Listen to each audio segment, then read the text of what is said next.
Hello, everybody, and welcome to the Grin and Guardian Show. I'm Sportcat.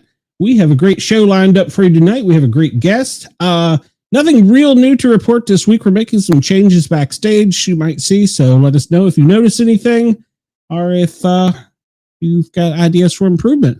But let's right now go ahead. Chat's open, phone line's open, 1-888-88-YERGZ. That's 1-888-88-YERGZ on your phone pad. Compliments of Yerg's Radio at yergsradio.com, our number one fan and sponsor. Let's see who we got hiding backstage here. I have the one and only Andy. How are you, Andy? All right. How about yourself? Oh, it's just another day in paradise. Finally thinking of getting over this cold, so. That's good. Yeah, it's only hell cold. And let's see. Hey, there's Matt. How are you, Matt? What's up, brother? Yeah, all right. Well, our guest is hiding backstage, so let's go ahead and bring Joe out. Joe has got a bunch of good stories for us. He is a decorated Army veteran and, of course, a coin collector. So we're going to ask him tons of questions about everything. So, Joe, go ahead and introduce yourself and tell the world who you are. Hey guys, I'm Joe. I am an Army veteran of Iraq. I served there 2008-2009 as an ammunition specialist, and came home and wrote a book about it, and just really used that as a healing tool to get through some of the mental things that I was going through over the years, and I'm hoping it might help other veterans or just other people that are struggling. So Cool. We've been involved in so many conflicts over in the sandbox. Which one were you in? I was in Operation Iraqi Freedom. I served there from 2008 to 2009. Okay. Well, thank you for your service. I appreciate it. You're very welcome. It has to be tough coming back to that, or back from that rather. The only opportunity I had to do anything even remotely close was I flew out a secret squirrel from Kandahar. So as a flight paramedic, that's the only thing I have that is even close, but that's not even anything near what you went through, I'm sure. So well, it's still something, and it was important.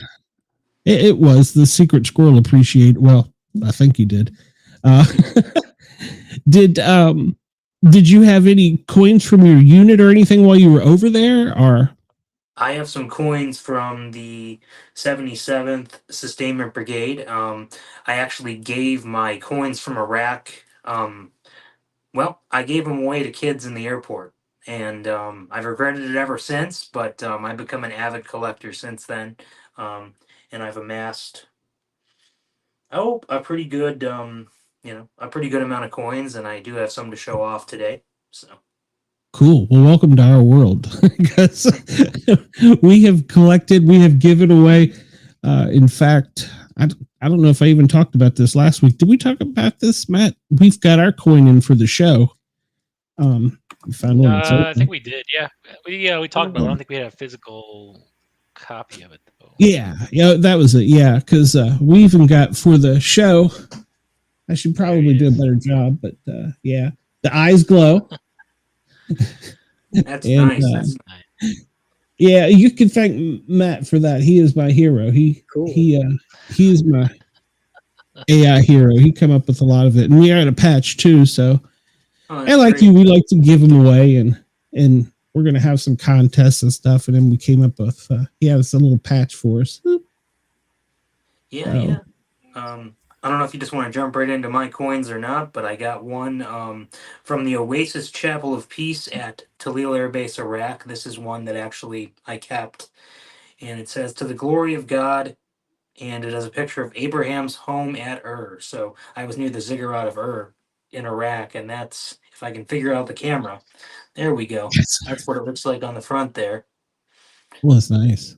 And on the back, it's got the Oasis of Peace on there. So nice. Yeah, those are, that's my first show for the day, I guess. We're doing coin show and tell, and I do love challenge coins, so. Yeah, well, I think all of us do. I don't know how many I've got now at this point. I take the newest ones, they're on my desk, and I'm like, okay, I'll put them away, and then haven't ended up getting them put away yet. I don't want to Now, let me be clear. General Petraeus didn't give this to me. I purchased it later on because I'm just kind of a coin nerd and I really wanted to collect a piece of history. So this is a General Petraeus's coin from multinational core Iraq. It's the pride of my collection, really. Wow. Wow. I really enjoy that one. And on the back, it says Multinational Force Iraq Commanding General. So, Ooh. pretty cool. That's And, awesome. yeah. That's like the pride of my collection. So, that one's one of my favorites. How many do you have, did you say? Do Who, you me? have a count? Joe, how many did you say you had? I'm sorry, I forgot already. Oh, I don't have an exact number, to be honest with you. I wish I did. I was actually looking for more because I have a bunch from the American Legion from when I worked there, and I can't find those right now. So I'm just going straight military tonight, and there's a few coins that I got from Grandmasters of the Freemasons here in Washington. So I'll show you one of those too if you like. Okay. Here's my favorite one from the Freemasons of Washington. This is Warren Shobin, Grand Master, right here. And Cool. every one of the Grand Lodge coins on the back, you get them at conventions and stuff. And on the back, it's got a portrait of of the Grand Master for that year. So those are pretty Okay. cool. Yeah. So. Yeah, that's pretty high quality. That's nice. Yeah. I'm trying to stack them up as I show them so I don't show the same one twice. Because I'll forget. Yeah, well, it's easy to do. And so you've also written a book too. So don't forget to tell us about the book too before we get out of here. We got plenty of time, but I just don't forget. Absolutely. So I wrote a book about my service in Iraq called The Broken Mirror of Memory, Iraq and Other Tales. I'll hold it up just so people know which version to get on Amazon because I do have a deluxe version, but it's a bit pricey. But this one is priced to move. I've actually priced it at I've priced it 25 cents just above cost of printing. So I'm only making a quarter off this book. I just really do want to share my story with you. And I'd be honored and thrilled if you checked it out on Amazon. It, it took me 15 years to write. And it goes through actually and is edited up to the point where I got awarded the combat action badge just last week. From Congresswoman Marilyn Strickland because a bunch of guys in my unit from my unit leadership wrote letters, for me to the Army to get that. And that's from the May 17th, 2008 attack. We had 5 rockets come in. We had one hit 198 meters outside of our living area. I was ordered to go out and look for 3 missing soldiers, ran to the PX complex that was near our living area. Another rocket hit. And then I apparently ran over to the Restaurant Six Pazzi site. It was an Italian restaurant. It was run by Italian nationals, and that place took a direct hit on the blast wall. It collapsed onto the building, took it out. Everything was on fire, things like that. And I only have 4 fragments of memory of that night, but the letters filled in what I did, and I still don't really know. I still don't really have a good, clear picture in my head, but if 3 members of my unit leadership are saying, "Hey, this is what you did," and that's what I did. So, I guess the VA says I'm blocking a lot of it out. So, that's part of why I wrote the book to try to get these memories out of me and onto paper. Sure. Well, it's nowhere close, but being a firefighter, I know sometimes you kind of just kick the door in and hit the fire, and afterwards you don't really remember a lot of what happened. You're just operating on pure training, adrenaline, and instinct. Yeah. So I would guess that's what a lot of yours is. Of course, that was a much more extended time frame, but wow, thank you. That's incredible. And it's just, I was just looking for my friends, and I do it again. So, I get it. just, there's such a military civilian disconnect in this country. I read articles recently saying that the Iraq War is fading into the collective memory of the country, and that people are trying to put it behind them and no longer think about it. Well, the guys that were over there, the gals that were over there, they don't have that option, and that's another reason why I priced the book at 25 cents above cost, because I apparently have to make something. But I you know, apparently Amazon won't let you do it at cost. But I wanted to get the story out there to as many people as possible to honor the fallen, because as we go throughout the show, I have a few other stories from Iraq that I can share with you, but I don't want to hog the whole show, and I'm happy to answer questions. You are the show. You were here for that. Yeah, that's great. The PTSD and stuff kick in later, as I found out. So yeah, it sucks. There's no weird way. Nice way to say it. It sucks. It's less than great. Yeah. Yeah. But we also think, to kind of rotate back to the challenge coins, we do these things not only as a hobby and relaxation, but with each coin comes a story, at least in my experience. Shaking hands with another fireman. Same with Andy or Matt with, I believe he's a chief, with getting them from his peers and coworkers. And so there's always a story behind them. And that's one of the things that attracted me to the challenge coin stories, is so that not only do you got, it's a memory, you know what I'm saying? It's a bond. Do you have that special feeling with some of yours? Yes, I certainly do. I have a special feeling with this one. It's from the USO Metropolitan in New York City. And it's for honorable and dedicated service during Operation Iraqi Freedom and during Freedom and Noble Eagle. They made it for the 77th Sustainment Brigade, because the 77th Sustainment Brigade was the only unit to lose soldiers in the World Trade Center attack. Camp Bucca in Iraq is named for a 77th Sustainment Brigade soldier that was killed in the World Trade Center. He was working as a firefighter, but he was also, an Army reservist with my brigade. I wasn't in that brigade at the time. I was still a young man, 14 years old. But I would join that brigade later, and was really proud to have been a part of that brigade. And I was really proud to get this coin. The back there has the Twin Towers on it, everything, and it's lest we forget. So this is one of the coins I'm most proud of, because it really sums up the entire reason for our war on terror. And I was proud to be in a unit that had served in all three basic attacks or campaigns. Our unit lost soldiers on 9/11. We fought in Iraq, and we fought in Afghanistan. Thankfully, I only got to go to Iraq. I didn't get to go to Afghanistan, which I'm pretty happy about. So yeah, I can imagine. I'm proud of any coin that has the towers on it. There's a story, FDNY suffered the largest public safety loss during that day, and they graduated an academy that came out that wasn't even alive during 9/11, which is kind of a scary thought at our age, Yeah. And one of the questions came up: were they going to change the patch because it was old fashioned? And on the patch of FDNY, the Twin Towers are in it.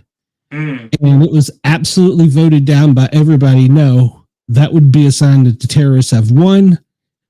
The towers stay on our patch. Right. And so there is a lot of still emotion there, even though it is hard to believe that.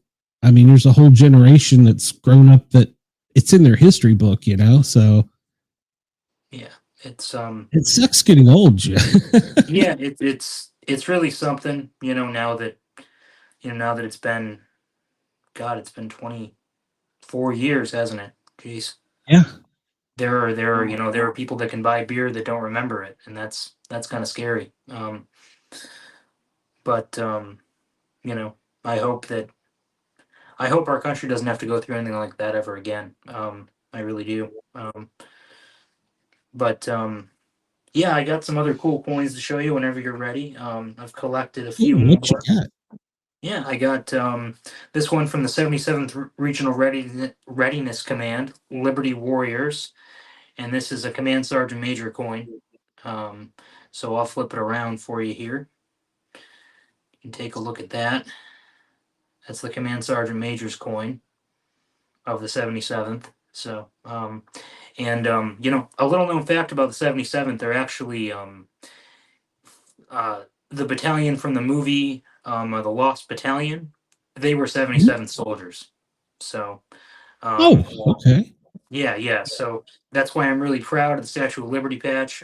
If I wasn't all dressed up and I just had a T-shirt on, I could show you my, you know, my tattoo. It's on the combat patch side. It's got the American flag all tattered up, and it's got the Statue of Liberty patch, just like this one, all you know, all sort of tore up. And yeah, I'm really proud of this patch, and I'm really proud of the history of, you know, the 77th Division that would later become the 77th Sustainment Brigade in the Army Reserve. So I'm really proud of that history, and just honored to be a part of it. The sergeant major, the 3 up, 3 down, that's pretty much the guy that runs the unit, isn't it? Isn't he kind of like, I know he's a non-commissioned officer, but that's kind of like what we refer to in the department as the senior guy. He's the one you go to with stuff, isn't it? Yeah, he is the senior non-commissioned officer in the unit. Yeah. And then let's see here. What else do I have? Darn, I wish I could find those American Legion coins. I really could have used them. But hey, you know, it's an excuse to have me on again, right?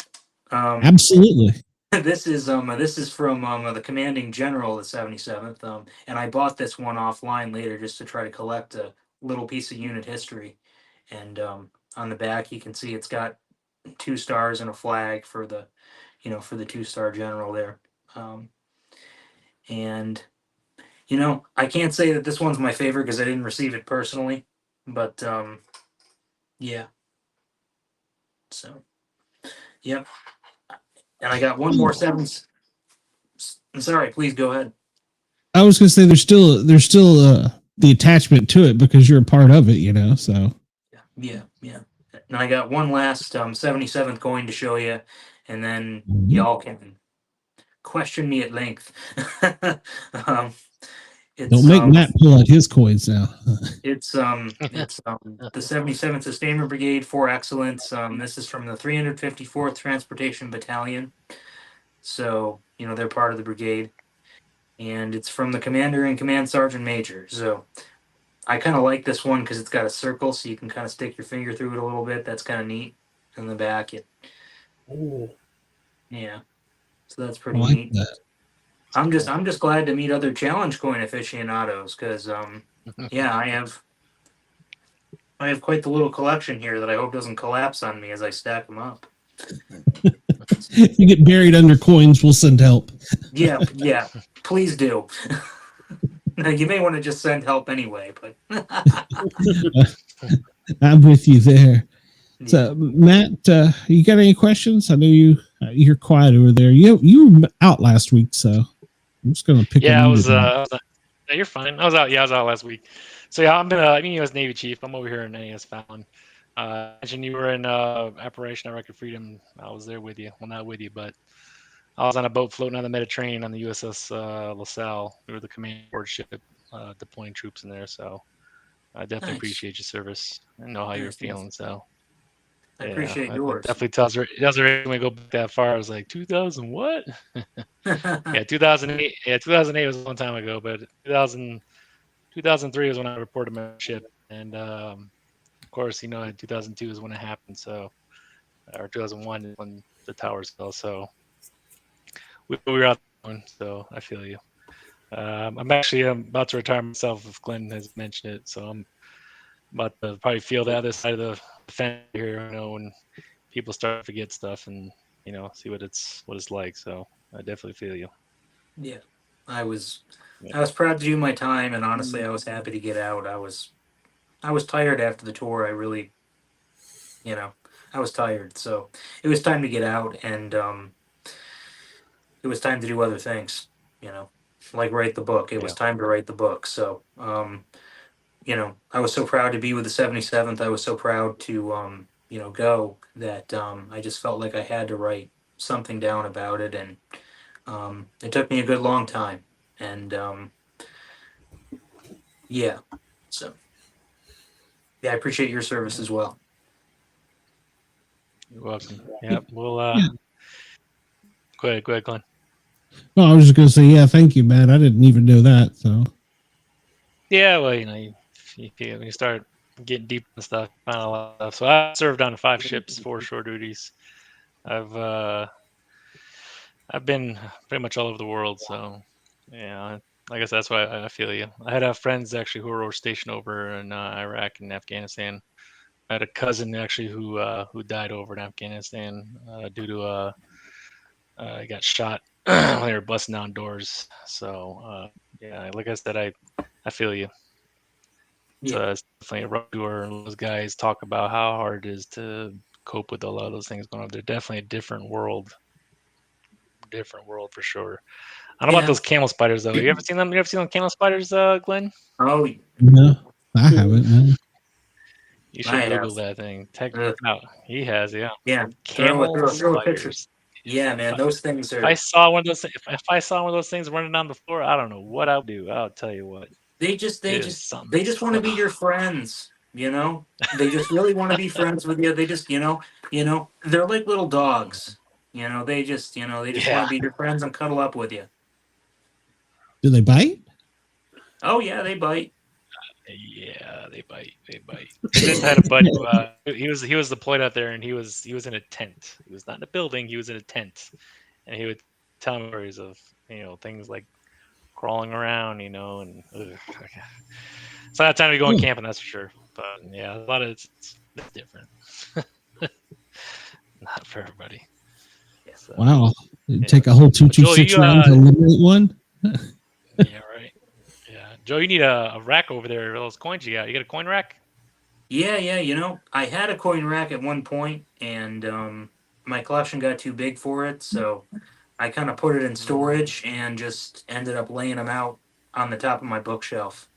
So it's kind of what I did. I really wish I could find those American Legion coins. 'Cause I've got some from National Commanders, and man, I was looking all day for those, and I could not find them. All I had was the military ones out, and a few, Freemason coins. But yeah. You said who's the highest rank that you got a coin from? And remember, I didn't receive this from him. I just bought it. But this is from a 4-star General Petraeus. So yeah. Oh, okay. Yeah. Wow. I didn't get that from him. But Yeah. If you walk in and knocking on the bar, I think it still counts. I mean, That would probably trump a lot of people's. Yeah. Well, let me ask you, Joe. So it looks like your coin collection is more of the traditional coins. Are you not too big on the more advanced ones? If you know what I'm talking about? the more advanced coins. No, I can't say I do know what you're talking about. I'm sort of an amateur, if you will. So yeah, it's okay. So we had I think it was our second show, Glenn. We were talking about the history of challenge coins. Yeah. I don't know how many shows we've been in. It's like how many shows ago, right?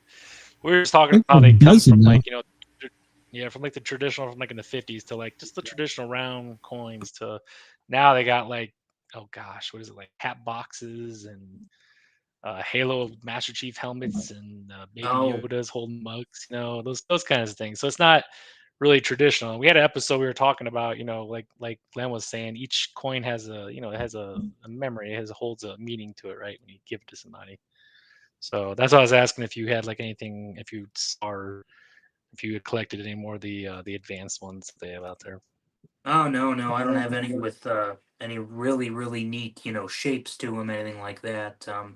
I'm definitely going to be getting on eBay when I get off here, though, or or Amazon and taking a look. You know what I would do if I was Yeah. watching? I would hop on Amazon and get the book. I should make the book into a challenge coin somehow. It might appeal, better to the audience. I don't know. That actually, you say that, but there have been challenge coins I've seen that are actual book style coins that do open Huh. up. They're actually pretty cool. Yeah. That is One of For the the for the Chiefs, they have a we call them a vessel. It's what you get when you're going through season, but it's a box. But they have these coins that open up, and the anchors that the Chiefs wear on their shoulders are actually inside. So you put the anchors in, close a box, and these coins to the guys who just made Chief. So it's pretty cool. oh, that, Very creative how they do those kind of things. So yeah. yeah. Here's a I'll go ahead and pull out another one, and this is another Grandmaster's coin, and this one's kind of cool because if you move it a certain way, words appear on the Oh, that's cool.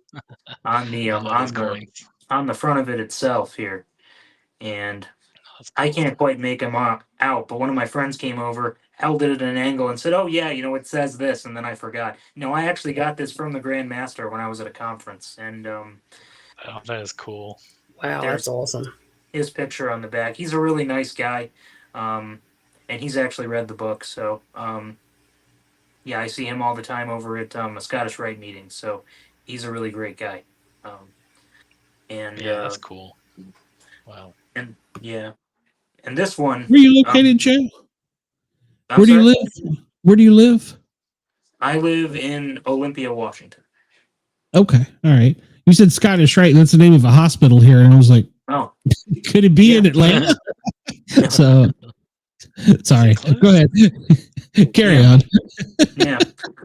Carry on, Roger. Yeah, the this one I carry all the time, and it's just to remind me of my personal it's to remind me of my obligation, and it just says faith, hope, and charity on it, and on the back it has some interesting designs that I can't really elaborate on, but That's some of that secret squirrel stuff, isn't it?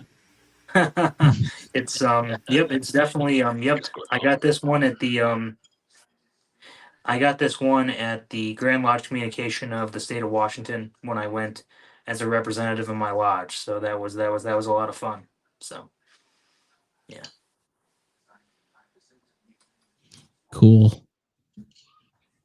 I was trying to charge, if you heard me clicking and doing things, trying to charge or turn on the, whatever it is called, the UV flashlight, because I got one in the mail just the other day, and it glows in the dark. Matt knows that's my, cool. my things that glow in the dark. It glows in the dark. It makes this man lose it. He loves glow in the dark coins. Pretty much, yeah. I gotta say though, I'm a little disappointed. It is. Oh my It's from the Miami mall attack from the aliens. So, so I'm pretty. I like the fact, but the thing is, it's got to be a 4-inch coin. I'll have to measure it. But the people that designed this, I know Matt says I'm crazy, but they went a little overboard with the glow in the dark. Oh, that's great. Oh, That's that's awesome. nice. That's a cute. I mean, it's a thick coin, so Wow. probably Like 8 mil. yeah, it's pretty dang big. How big is this coin? I think it's a Over weapon. here. Yeah, could use it as a. It's 3.5 inches. Nice. That's Big coin. a big coin, That's a big coin. Yeah. It's a big coin. and it glows. So And it's glow in the dark. I mean, you can't lose. With No. that, you're challenged in the middle of the night. You can hold it up and say, "Hey, man, I got the glow in the dark coin. It's okay. It just blinds the guard. You'll be fine." well, in that coin's case, it detects the aliens to come to me or directs them to come to me. Oh, So- thank you, God. Please beam me up, will you? I'm ready because, man, at this point, it wouldn't be an abduction. It would just be a vacation for me. So. I'm ready. You're not lying there. Yeah. I'm trying to catch up on the comments here, so Sure. because we've got it looks like Brenda and Uncommon Soul are in the audience. Hi, Brenda. I don't know who else Uncommon is. Soul. Oh, Uncommon Soul. I'm surprised she hasn't called in yet.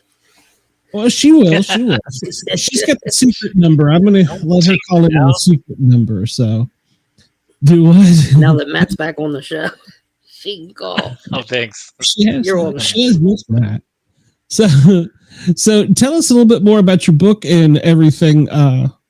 I'm don't mind me. I'm pushing buttons back here too. So Sure. half the time I don't even know what I'm doing. So I just make this up as I go.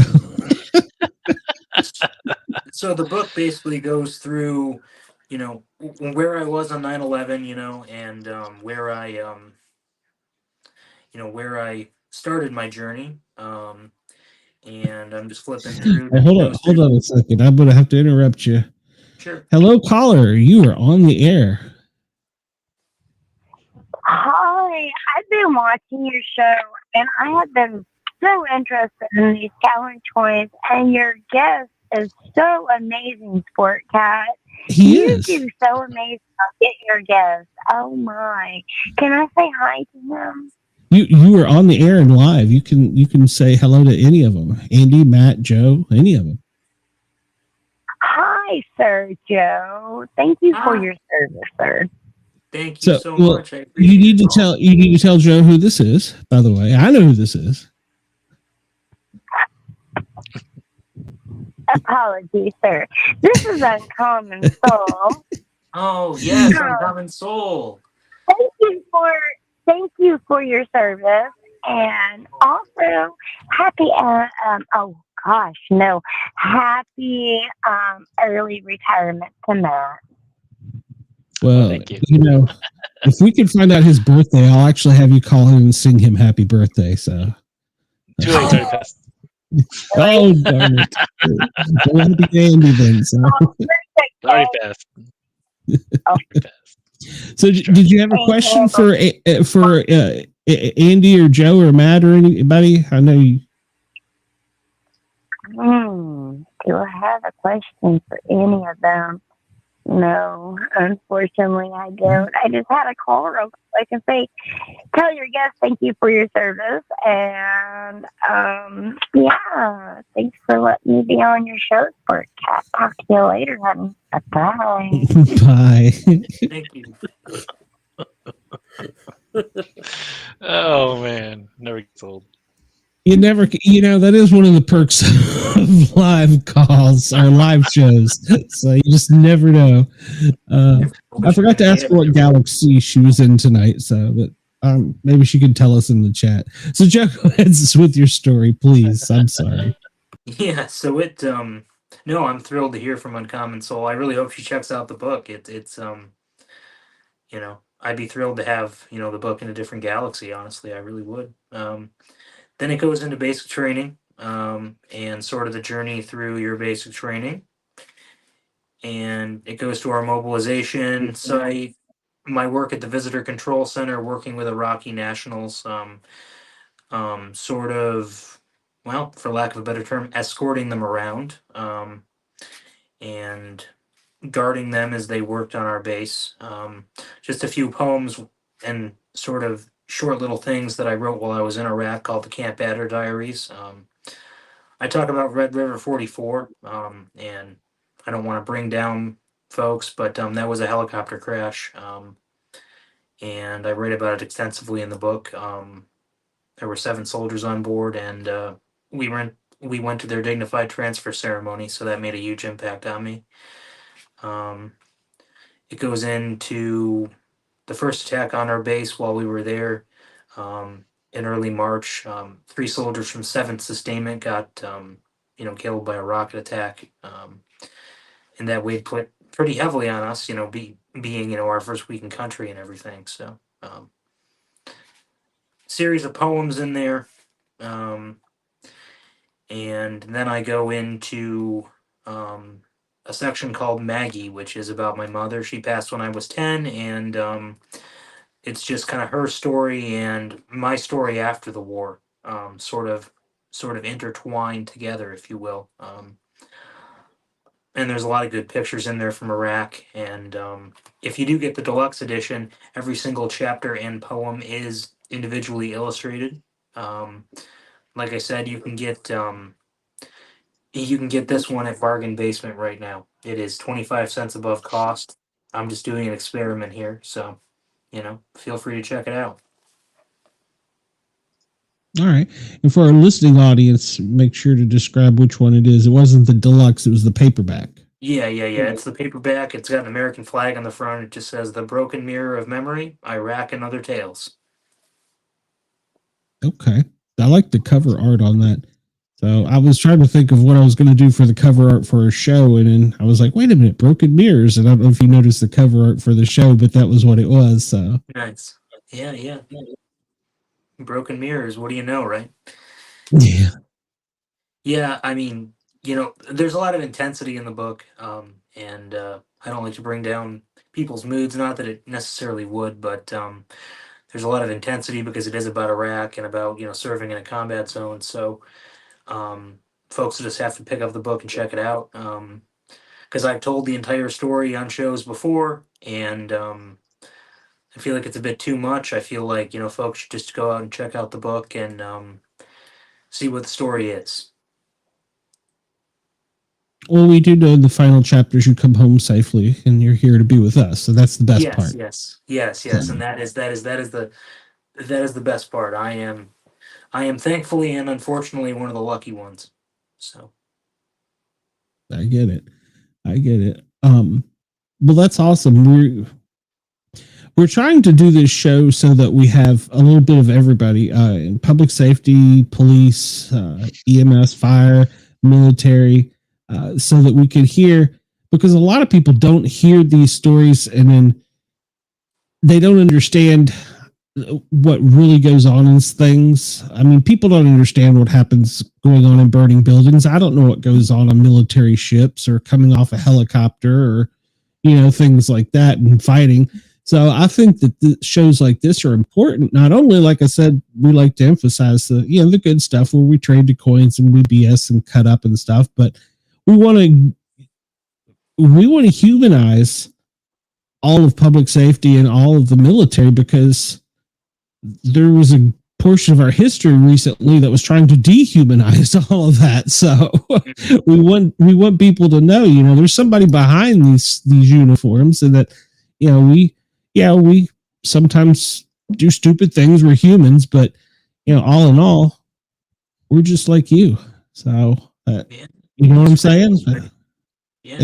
So I can't think of a better format to get to people than through a podcast, because I'll record this, and obviously I said I'm on 11 different streams. I'll send it out over Spotify. It'll go on over another 50 or 60 different things. And then I have contracts to send it out over FM radio and stuff. So I feel like I'm trying to get the word out there about, obviously the other shows, paranormal things, but this as well, because it's so important. Yeah, and there are a few paranormal stories in the book, as luck would have it, also. But it's mostly, what the book is a tribute to the fallen, to those we lost. So, and it has their names in there listed, and that's so in 100 years someone might remember them. And I'm actually going to put this book into a time capsule. This is a little interesting aside. I'm going to be master of my Masonic Lodge next year, out here in Olympia, if I'm elected, and I hope I am, because it would be a high honor. But my project for that year is going to be a time capsule. So we're going to have a coin made for the lodge. We're going to put that coin into the time capsule, and I'm going to put a copy of my book into the time capsule and sign it, as well as a digital, format, copy. And hope that someone finds it in 100 years. And that's just because I want the fallen to be remembered. I don't want the Iraq War to be forgotten, and I don't want the people that served there to be forgotten. So I'm going to do that little time capsule project for them, and just hope that someone finds it in 100 years and maybe finds it historically interesting. So, and I'll be long gone, but if they're able to reprint it and someone teaches a college class about it once, I'll be smiling down from heaven. I'll tell you that much. That's cool. Who knows what the digital format will be then, though. Yeah, so that's the problem. I'm going to have to put it in multiple formats, because you don't know, in 100 years what technology is going to look like. In my lifetime, we've went from 8-track to CD to no, this little teeny tiny thing. Careful, Glenn. You're telling your age, man. You're telling your age. Yeah, I'm just saying the way it is. I know none of y'all remember 8-track. I get it. So I remember 8-track. yeah, you never know, but that's great. I think it's a great idea. And when you go to design the coin, look Matt up there. He's not bragging, but he has got some hidden talent and skill there with making coins. So Well, I was gonna share one, but I was gonna wait till y'all are done. feel free to share anytime, man. Yeah, he's got one he's so proud of. I love it too. Don't get me wrong, but I usually you're like it's like your baby boy. Yes, obviously, of course. No, yeah. So I, being in the military, I was the guy on the boot where just what Glenn's talking about is the what's it called, the jack of all trade, the master of none kind of guy. I did a lot of things, but one thing that I love doing was being creative. And when it comes to challenge coin designs or just any designs, well, he keeps talking about AI because yes, I do cheat sometimes and ask the robots of the future about stuff, but I do I do my own designs and these challenge coins that I do. Like, that's why I said, do you like to collect things that are simple, like the traditional ones, or do you like collecting coins that have moving parts in them, like a hanger Oh, that that's slides open cool. Oh, and it that's cool. has a magnetic golf ball marker that you put on the green while you're golfing that pops in and out, right? And that closes, and then in the back you have the entire airspace that the base operates on, and all the jets we use and the 2 towers that we actually the one that I actually work out of. So I'm talking about, like, when it comes to, like, those kinds of coins. So that's one. But the one that what Glenn's talking about, my proud baby, this one that is coming out from the release of the Deadpool movie coming up in I think is it July? Is it July? I think it is. Yeah. Yeah, I think it's July. Yeah. Yeah. So so this one here, you guys see it? There you go. That's cool. Yeah. So it's yeah, I did a little bit of stealing, but it's okay. It's not a big deal. So the director for the movie, he was at the Super Bowl and he's wearing a hat and he had the logo on his hat, and it hasn't really been officialized yet, but that's kind of what the logo they got going on from there. So I took that idea and kind of turned into kind of more of a chief coin, if you will, with a little bit of a twist of some hidden things that go inside of it. So excuse all the blood, but that's all they do in the movie. They just hack each other. But the coin comes apart. It's held together by 2 magnets along the in the middle part there. You can see the magnets will be inside. So I stress to the suppliers that I want this coin to be seamless. So when the coins come together, it will appear that they are together. And when you're showing your friends, you'll pull it apart. You'll probably scare them with the claws that come out after you yank it out of there. It's 3.5 inches, like the one that Glenn was showing. It's going to be about that size, crazier, and 10 millimeters thick. And the reason why it's 10 millimeters thick is because each of the claws are like, I don't know, it's like 5 millimeters or 8 millimeters thick. So, so my pride doesn't come in. We talk about challenge coins, like, when you give to somebody and it means something to them, right? To me, it's more of a kind of like a legacy, or something like, oh, get that from, oh, that was that guy, he made that stuff, that's cool. So in this sense, it's more of in the Navy chief realm that I do most of my coins. But Glenn has been getting on my butt about doing other coins and other law enforcement or firefighting, other things. I know, Andy. I know you asked me about the firefighter because I'm base. If you have to talk to me, I honestly don't think they got coins, which is a perfect opportunity. So we'll see how that goes. But yeah, I just want to share that with you just real quick. That's out. They started it. It's going to be available around the second week of April. So it's just an example of how complex coins can get, right? And then you go to some of the traditional ones. Are you a gamer at all by chance, Joe? Yes, I am. Very much so. Are you familiar with N64 GoldenEye? Was I? See, Did I grow up in the 2000s? Yes, of course I'm familiar with GoldenEye. You knew you up, you knew you had the pizza hanging out there. You know I had the bottle of Mountain Dew on the floor, and you had your system laying on the floor. And so I had a golden gun theme coin that's chief Oh, inspired. Glenn's got one of these. His what was your grandson stole from me, Glenn? I didn't even get down the box hardly.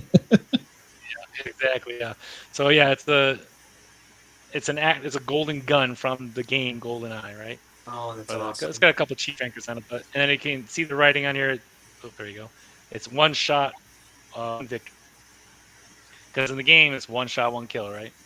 Yep. So yeah, and then a couple other ones, just real quick. I've already showed these off like 1,000 times, but Back to the Future, right? Good old Back to Legacy. Some anchors on there, right? Also a thick coin, right? And then the backside, right? So that's what I said. So your coins can be, have some meaning to it, but for me, it's I like the retro nostalgic stuff. I want you to pick the coins up that I make and go, wow, I remember that. Like you get that little feeling, you come back when you're a kid again. So at Yeah, least that that's is. what we're trying to get at. Yeah, I really I like that golden gun one because now I'm gonna have to get an emulator for my computer and play that game tonight. So thank you for that. I'll be up all If night you playing that now. shoot me your email address, Joe, I'll get you one. Don't worry. Oh, thank you. That'd be lovely. Yeah, Well, I got I'll another get one. And this is the coin of the current Grandmaster of Washington, and he likes playing cards, so his has two cards on it. I'll actually be seeing him tomorrow to give him a copy of the book. And Oh, that's cool. that's Most Worshipful Steve Martin, and there's his portrait on the back. Every one of these coins that I have one from almost every Masonic year that for every year that I've been a Freemason, and they all have their portraits on the back. I think it's really fancy the way they do that. So, but Very yeah, cool. yeah. And then let's see here. I got one from Most Worshipful James Kendall, and that's probably my. Um, the coin will match the lapel pin for every year. So this is probably my favorite lapel pin. Um, and his doesn't have the portrait on the back, but it does have the seal of the Grand Lodge of Washington. So if I can show it better by not holding it by its sides there, yeah. So That's those cool. are Insane. pretty cool. Yeah, so I think I do a lot of traditional, coin collecting with you know, um, a lot of military coins, a lot of Masonic coins, a lot of American Legion coins, stuff like that. But I yeah. wasn't aware the Masonic Lodge had coins like that. Oh yes, they certainly do. They certainly do. I'll have to try to grab one for you. I think I have an extra I can send you. So Okay, cool. Yeah, I had never known that. It's I guess, well, I don't know. I'm probably showing my ignorance here. Is the lodge is what's in everybody's community, right? I mean, there's not like one for each state or. so there is a Grand Lodge for every state. Uh, Okay. Generally, there'll be two. There'll be a Most Worshipful Grand Lodge, which draws its lineage back to the Lodge of the Grand Lodge of England, and then way back in the day when, for some reason, things had to be separate, they established a Prince Hall Grand Lodge for African American folks, and now those lodges talk to each other and are friendly in most parts of the country, at least here in Washington, and we do a unity march every year. So I'd like to get some coins from them too, because those are some serious Masons right there. The Prince Hall guys really take their ritual seriously, and they're just wonderful, wonderful brothers. So Okay. Of course, I grew up just outside of Washington D.C., so the huge lodge in Alexandria. I don't know if you've ever been there.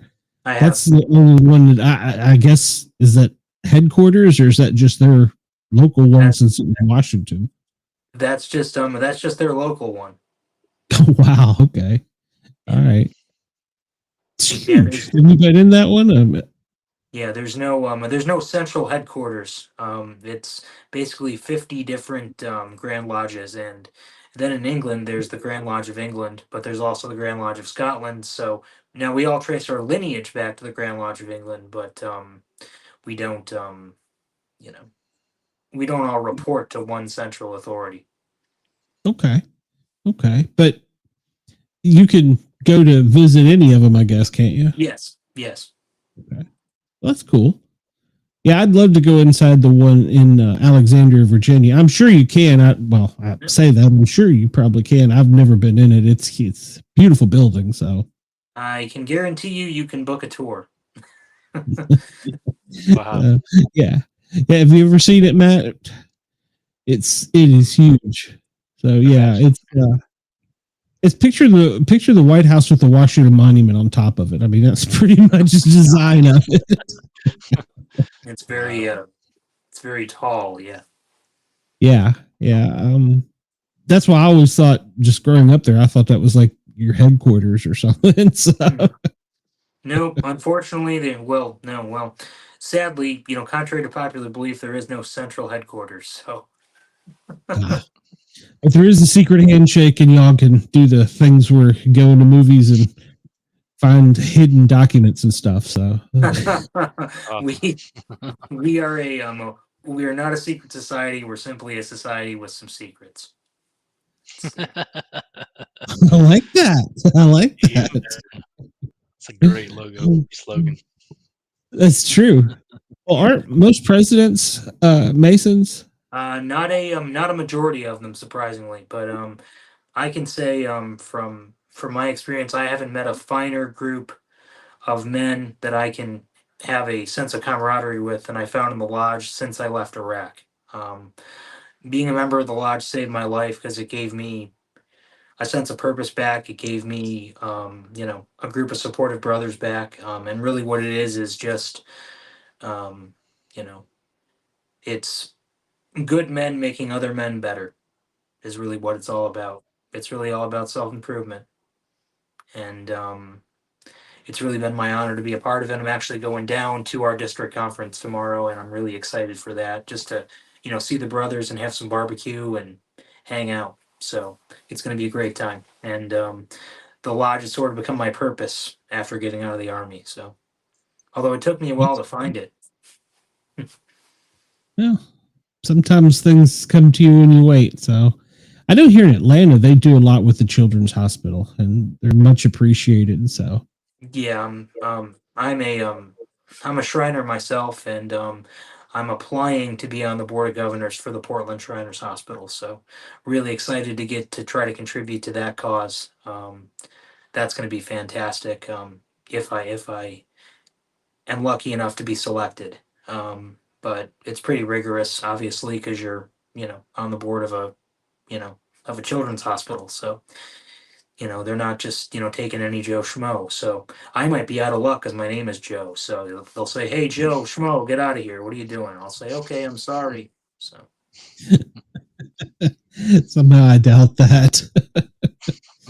Yeah, they do a lot. I guess that's, well, you heard me say earlier, our children's hospital's name is Scottish, right? So I'm sure there's probably some connection there somehow. So, but yeah. we're blessed to have, we have 3, they're all affiliated. Yeah, we have 3 children's hospital and 2 of them are trauma centers in Atlanta. And a lot of areas are blessed to have that. So I know as a flight medic, I don't know what group within the Masons or how that works, but they would fly children in there that needed special treatment.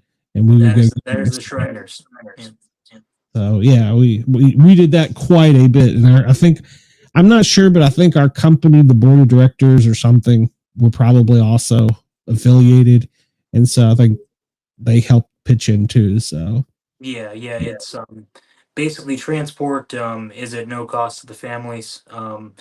And the families never, it's just like the commercial says, the families will never receive a bill from Shriners Children's. So, a lot of, we have the burn ward, and we have,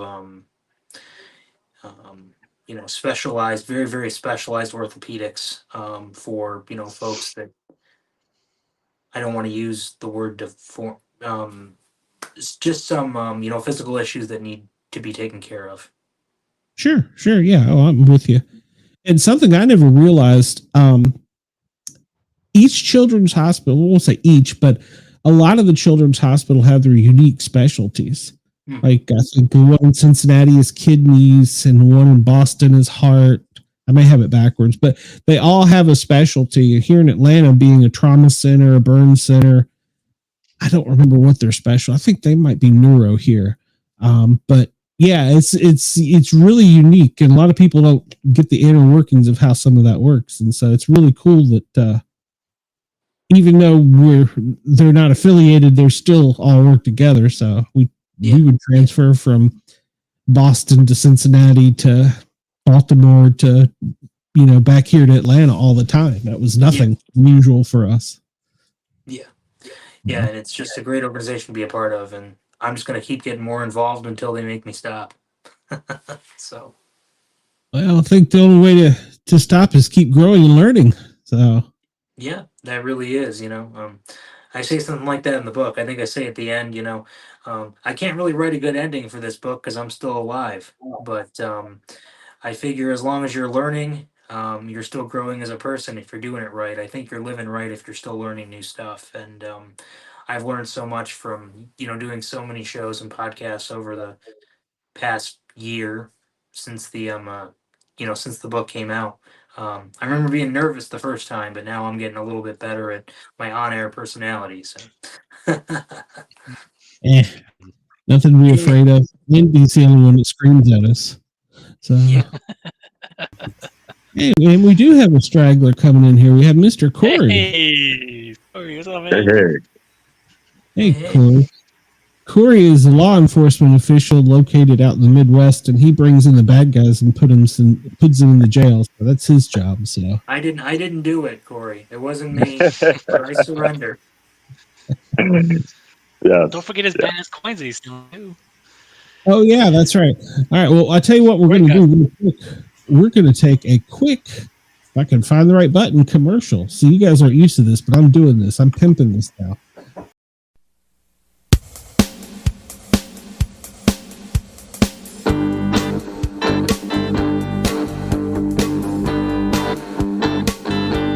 We like to party every day of every year.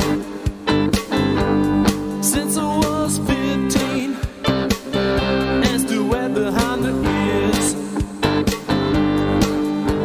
'Cause ever since then I've been hooked on the taste of beer. Well, we think we're really cool 'cause we're sitting by the pool with girls all around. Whoa, look what we just found. It's really, really cold, this last feeling taste, but we got beer. It was a girl from Spain, and Lolita was her name. Well, the zipper got stuck. Whoa, boys were in luck. Big Albert stop, we shot with a shot, we got beer. I'm glad for beer, I like a lot of beer. From the bottom to the top, I just can't stop with beer.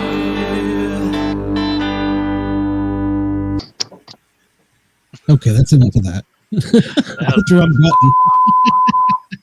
button. I meant to hit a different button, but it's okay. We still got the commercial break in. That's good. That's good. I'm doing that because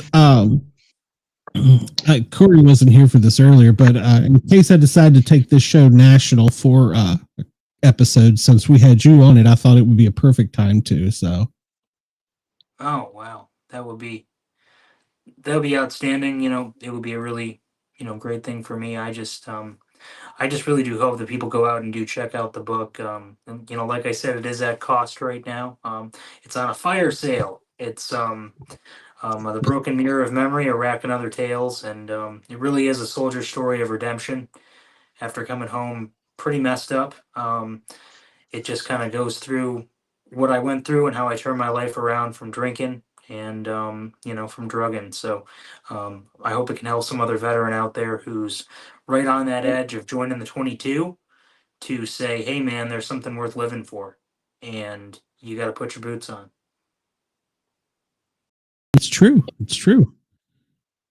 Yeah, we all have our own stories. So, Corey, I know you jumped in here late, but I wanted to give you an opportunity before Joe got too much into things to see if you had any questions.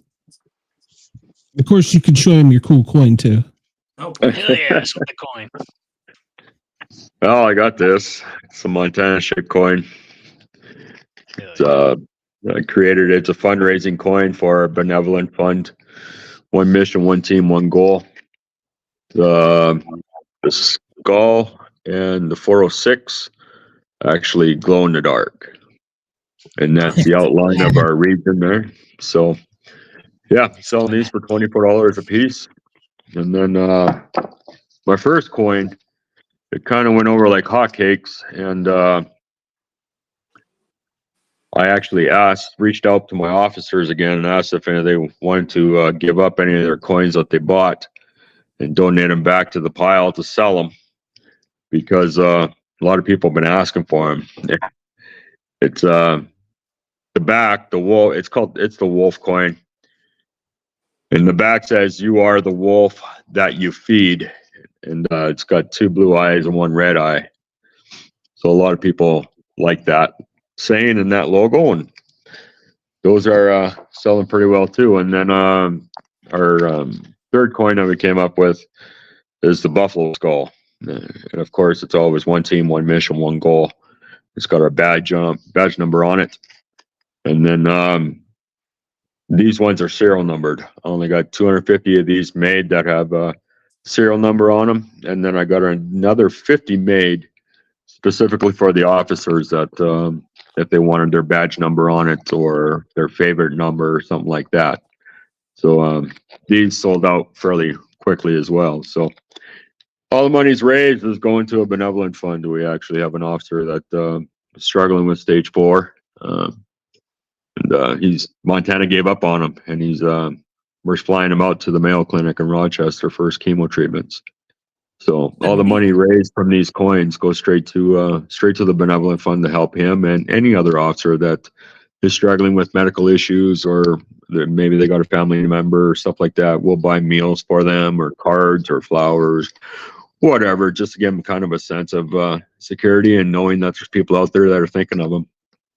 Yeah, please send me a link to that coin after the show. I'd like to help support that officer if I can.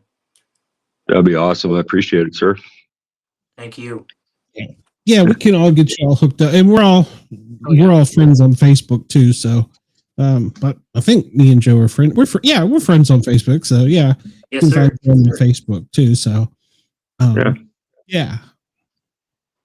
Go ahead, Corey. I'm sorry. No, go ahead. That's what I got going. Other than that, and then keeping busy, keeping the criminals in jail, and trying to make safety much safer. And It's a struggle. retire too. So, What's that?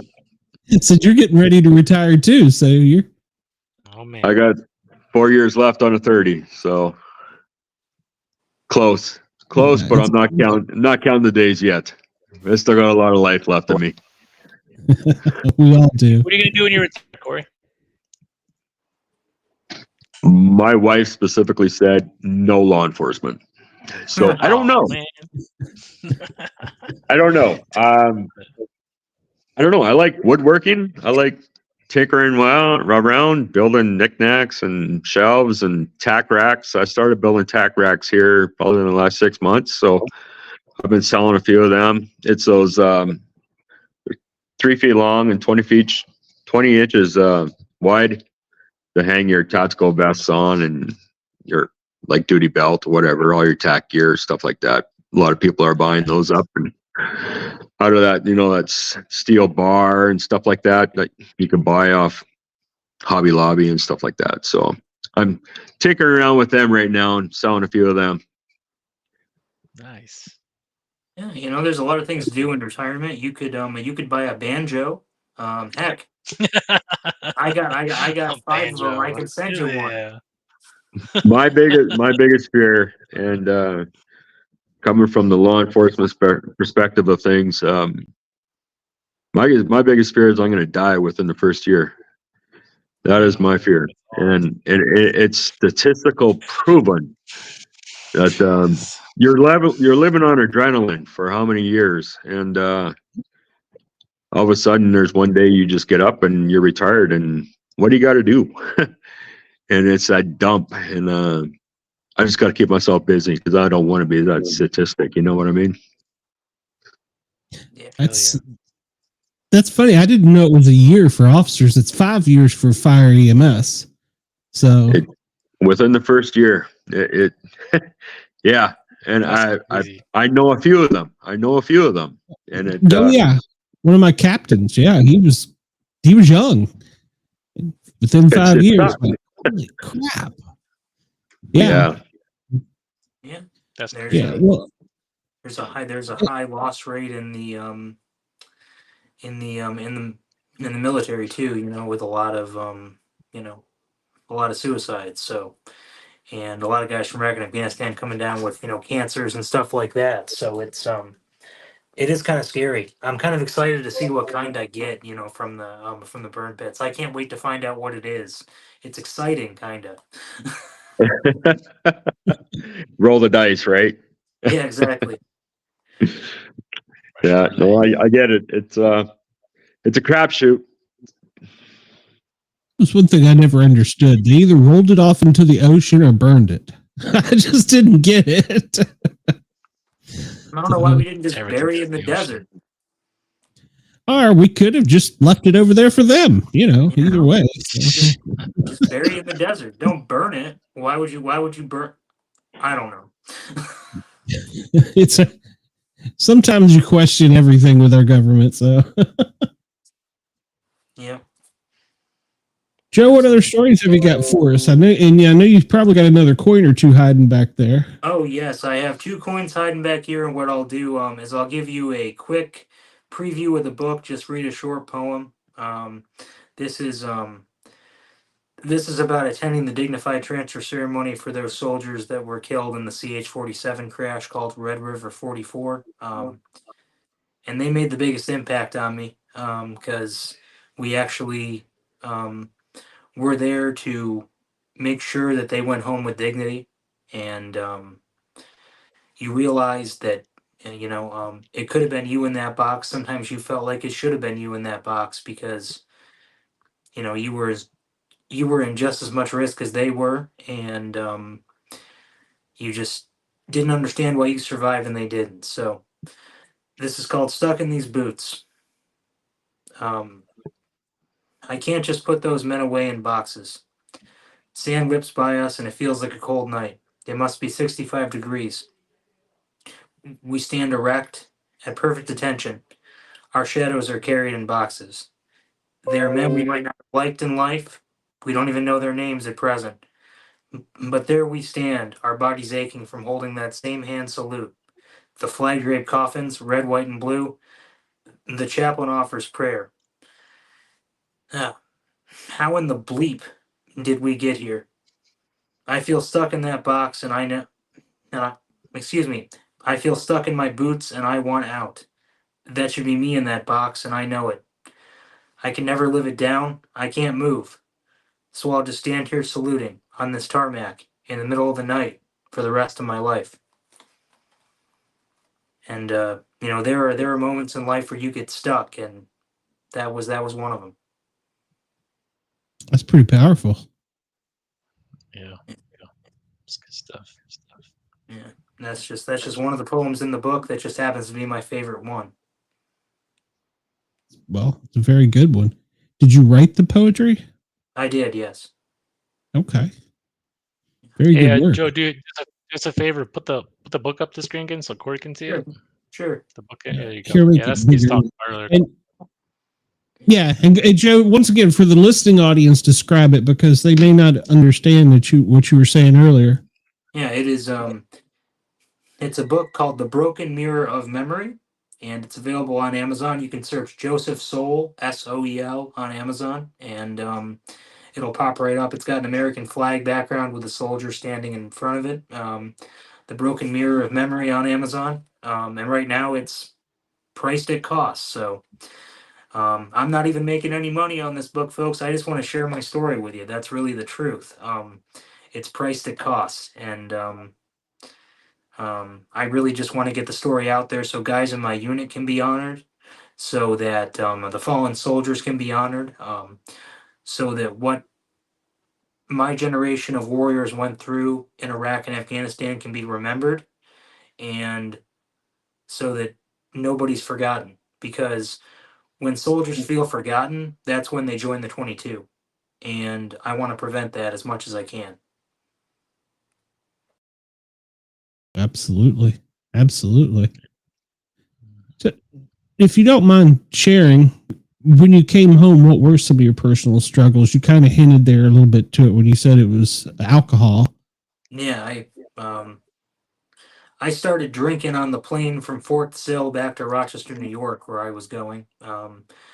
And I didn't stop drinking for 10 years. I'd have, 5 Long Islands a day easy. I mean, and those are just the worst drinks in the world, I know, but that's what I would drink. I mean, I'd do shot after shot after shot. Every time I drank, I'd try to do a shot for everyone, that had passed, been killed on our base while I was stationed there in Iraq. And that was, 10 shots at a time. So I was trying to drink the dead back to life, is what I was trying to do. And I found out later through programs like AA that you can't do that. It doesn't work.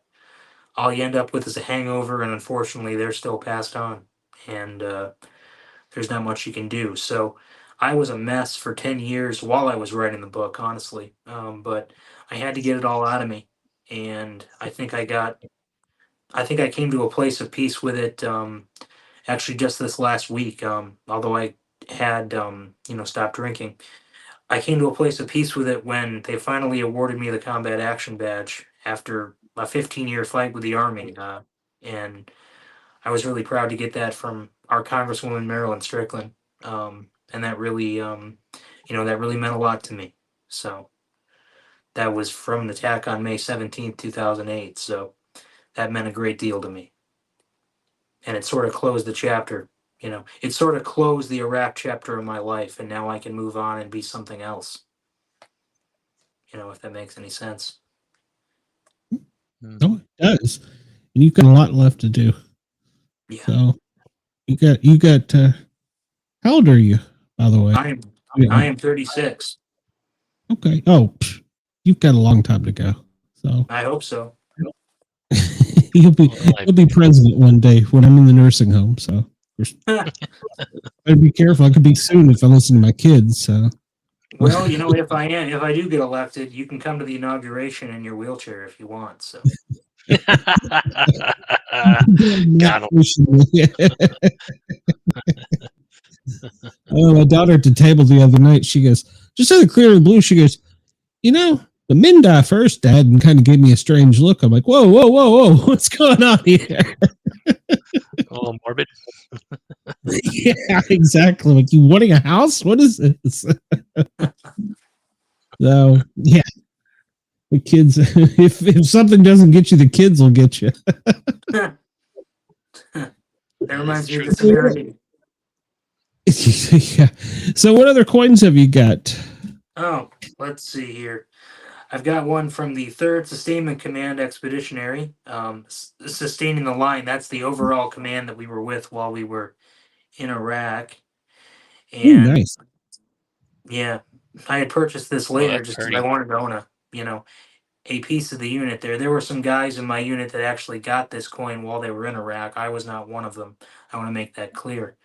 But as an avid collector, I started, just buying up as many coins related to the base I was on in Iraq and the commands I was with as soon as I could. So, and I got one more left, and then I'm realizing I'm 1 military coin short, but that's okay.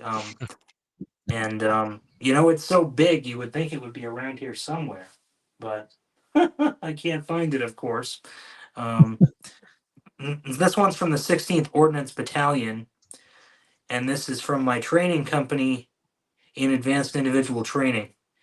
and it's got their logo on it, the sword and everything, and on the back, it's got the colonel and the command sergeant major, and yeah, I do have a lot of military coins. I just started collecting them. I went through this coin collecting phase that just never ended. So, when I find the other challenge coins, I'll have to let you know because they're in a box somewhere in this house.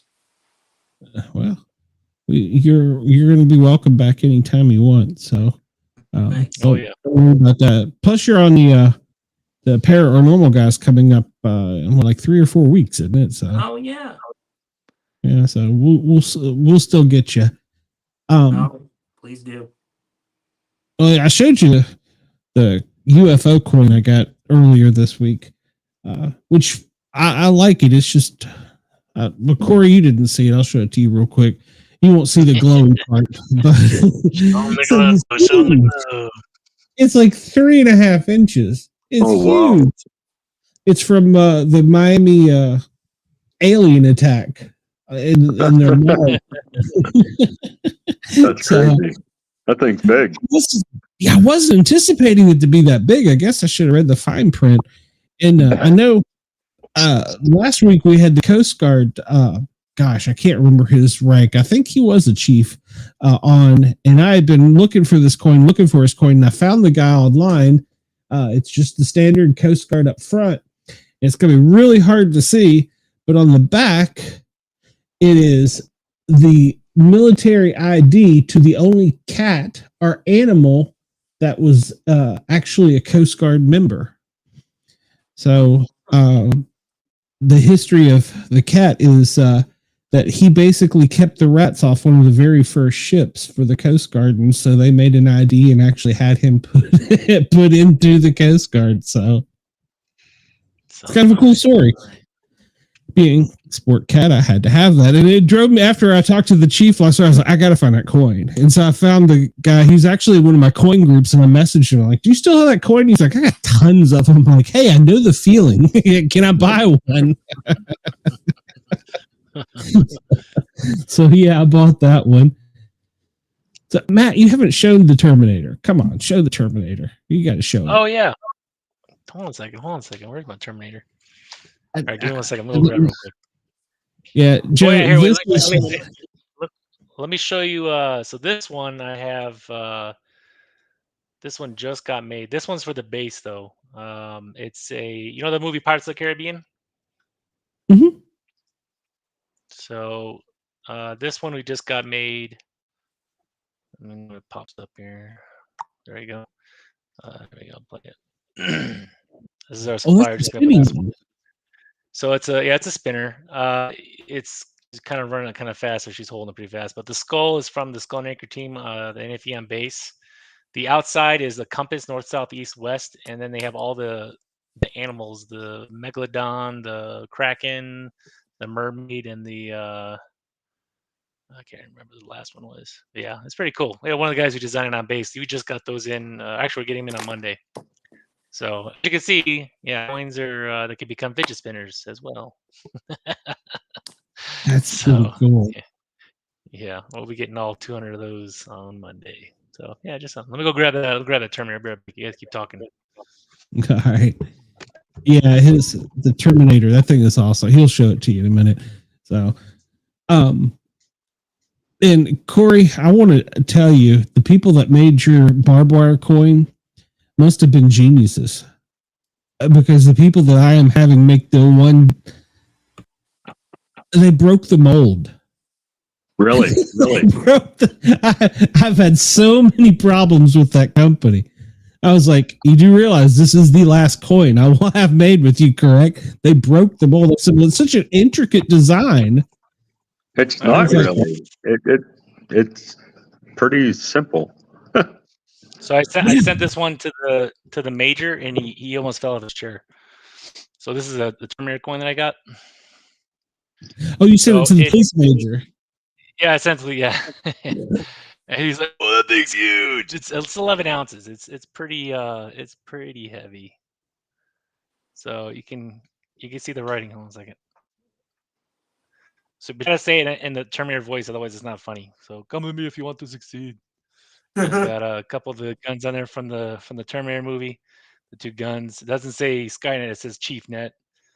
And of course the anchor in there. So the coin itself, this one was a long time to make. So they actually, if you guys are familiar with STL files, it's kind of like the ones they use for like the printing. They took that file, actual face, and they made it, and they painted the eyes like a translucent red to make it kind of like appear like it has some depth to it. And it's got some. It's pretty heavy, yeah. So yeah, it's pretty cool. Then they use what's called the process. It's called what's it called? It's like a coating they use to give it that like a shiny silver coating. They dip it in this like a batch of the silver stuff, and it kind of gives it that nice shiny look. But yeah, these ones actually been selling pretty good. I've been getting people asking about them, but it's yeah, they're selling. But as you can see, like I said, challenge coins are not really like anymore. But you know, it all depends on what your taste is. So it's all good. Yeah. Yeah, that thing's a monster. Yeah. It's a paperweight. It's not a Yeah, that is a monster of a coin. That's, you throw that at somebody, you're going to be, going to jail with our friend here. Yeah. Yeah. I got to point the right way. Yeah. See, for those, I've geezed to a couple of my sailors. Like I said, people take everything how they take it, right? So if someone gets this and they get it from a chief at the command, to them it means something. They'll carry it with them wherever they go. So that's our whole thing with challenge coins, right? Every single one of my challenge coins, not the ones I make, but the ones I actually have on my desk, have a story behind. Yeah.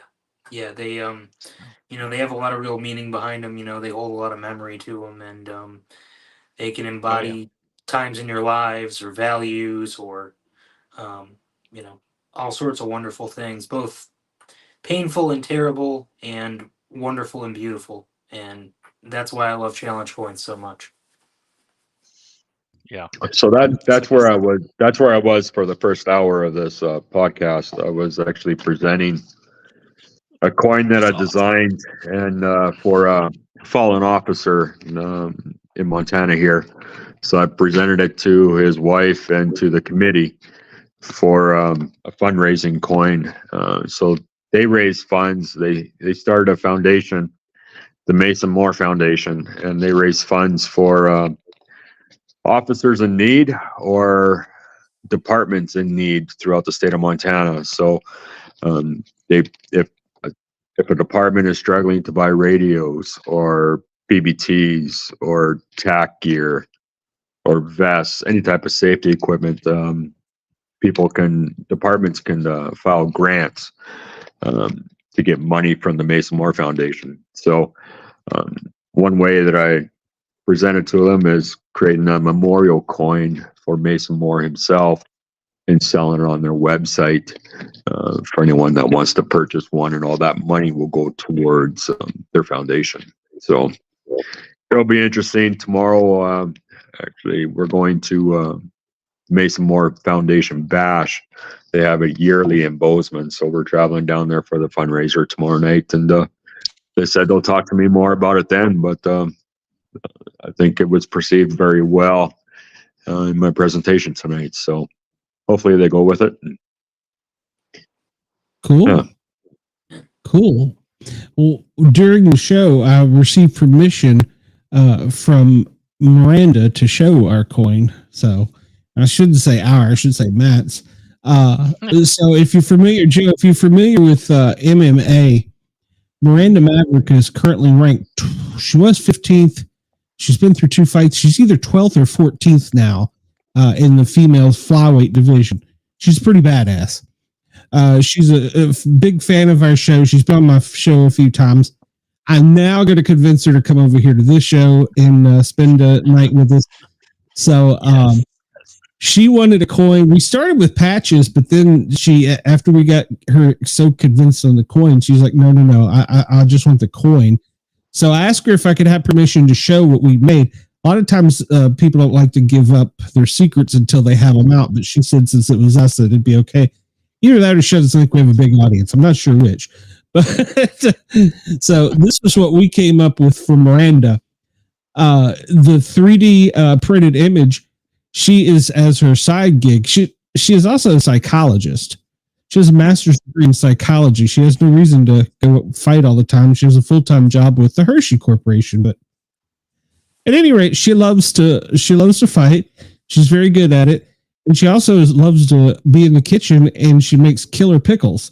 So she started a pickle company called Prowler Pickles, and their logo is a lion. So Matt and I had chatted back and forth for a while about, how could we do this? And we come up with a couple designs, and she hit me up the other day and she said, I love all your designs, but if you could have a lion slicing up a cucumber, that would be badass coming out of the octagon. And I'm like, I'm on it. So that's one side of it. And then the other side is her logo for when she fights. It's what she wears on her uniform. I guess it's called a uniform, her fighting suit. That's her logo, Fear the Maverick. Maverick Miranda. So, and it's kind of red, white, and blue there. So she gave me permission to share that. So we're trying to find a good place to get it made for her right now and get it out to her and her fans. So these things go across all kinds of sports to, military, police, fire. So, and that'll have a lot of meaning for us as a group because we came up with it. And it's really cool. So, well, I think the patch would have been cool too, though, Glenn. Yeah, I'm not 100% done with that. I haven't told the vendors yet. No, so we're still going to let them come up with the artwork and see, because a lot of times you'll think something's a good idea and then you'll see, well, maybe it's not. A patch that I got right now going on.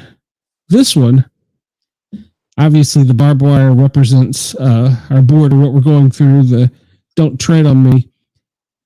I think I want to change the wall in the background before I send it out to press. Yeah. It just don't look wall enough for me. So, did you see the one I sent you, the AI one? Yeah, I did see that one. Yeah, I just don't think that they could put that together. Glenn usually asks me to send them some like AI like printed artwork. So I did that. I did that on a wall. It showed like Mexico, and that was on the wall. That Yeah. Don't try me. Oh yeah, it's awesome. Anyway, the coin I've been designing this since we've been in this border conflict. Man. How many times have you been designing that thing for? It broke the damn mold. It broke the mold. He just wants the knife to come off. He said only $70 and we broke the mold. It'll be here in April. I'm like, what? So yeah, that's the one I'm working on right now. And if it ever gets, maybe they might just be taking my money every week. I don't know, but that's the one that I'm going out with. So we like to design and play. So if you have an idea for anything in your head, Joe, look Matt up. Because I might actually take you up on that because I would like to have a custom coin made. That would be really cool.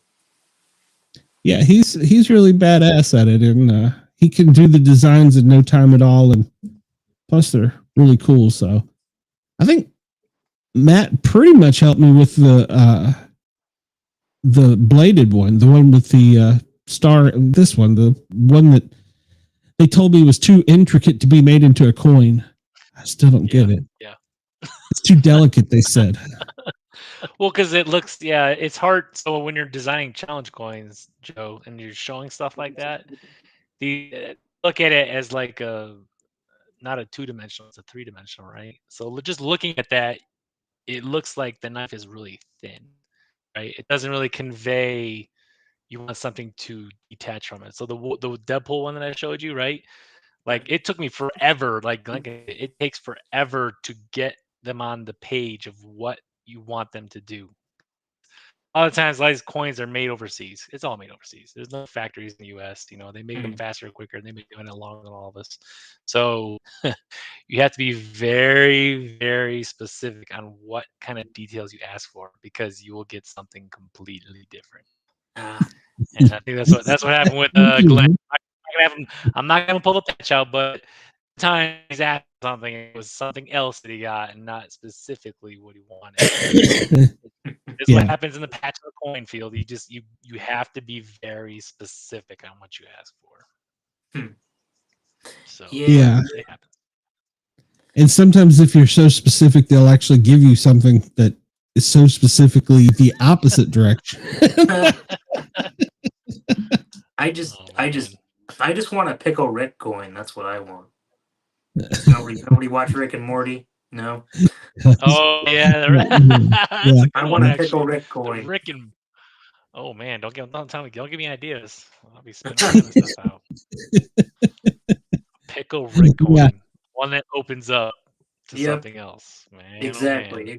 A Pickle Rick challenge coin. A Pickle There Rick you 60 drive. There you go. Matt can accept that challenge.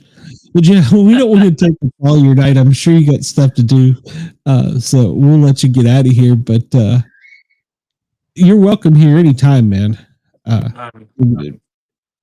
Feel free to add any of these. Well, I shouldn't say that, but feel free to add any of these guys if you want as friends. And I know you wanted to get the coin from Corey and make friends with Matt and try and get some of his stuff too. So please do. And reach out to any of us at any time.